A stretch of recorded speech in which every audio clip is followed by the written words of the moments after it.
हेर ma'am share गर्नु नि हेरी पो राख्छन् भाइ आज चाहिँ मैले 3टा ब्लग बनाइसकेँ तर एउटा राम्रो भएन त हैन के भन्दै बनाएर बसिरहेको छु तर आजको मौसम यस्तो बबाल छ हेर्नुहुन्छ वाउ यस्तो हावा आइरहेछ है अनि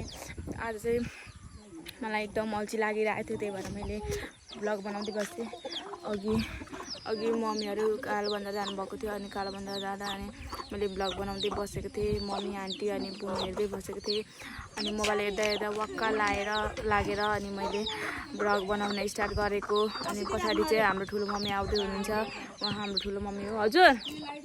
अनि म चाहिँ ब्लग बनाउँदैछु हेर्नु म भ्याउँदिनँ होइन मलाई काम अराउँछन् हौ मैले काम गर्ने हो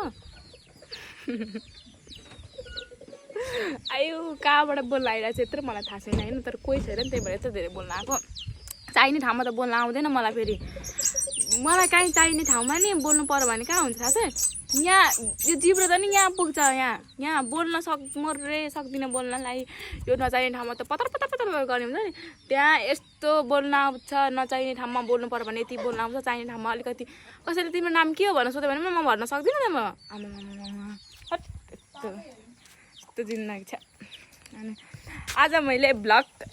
3 चोटि बनाइसकेँ भने नि अघि 3 चोटि तर कुनै राम्रो चाहिँ भएको छैन किन चाहिँ बनाएको मलाई नि थाहा छैन तर यसो उयसको लागि अल्छी लागेर अनि आज अनि मैले होइन अनि आज मेरो एकाउन्टको एक्जाम थियो अनि एकाउन्टको एक्जाममा मैले अनि खासै लेख्न त लेखेर आएको छु तर खासै राम्रो भएको छैन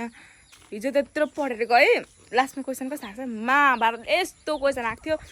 तर अरूलाई सजिलो लाग्नेहरू सजिलो लाग्यो होला मलाई ठिकै लाग्यो अब ठिकै भएको छ तर सोचे जस्तो भएन अनि भोलि अर्को एक्जाम छ होइन अब हामी चाहिँ हाम्रो खर्चाना लागेको यो जिन्दगी अरे यो कसको साथीमा भनिदिउँ यो उसको साथी हो मलाई थाहा छ कसको भनेपछि अब तपाईँहरूलाई बुझ्नु हुँदैन यो भिडियो उसलाई देखायो भने उसले बुझिहाल्छ कसको साथी हो भनेर फेरि मलाई मात्रै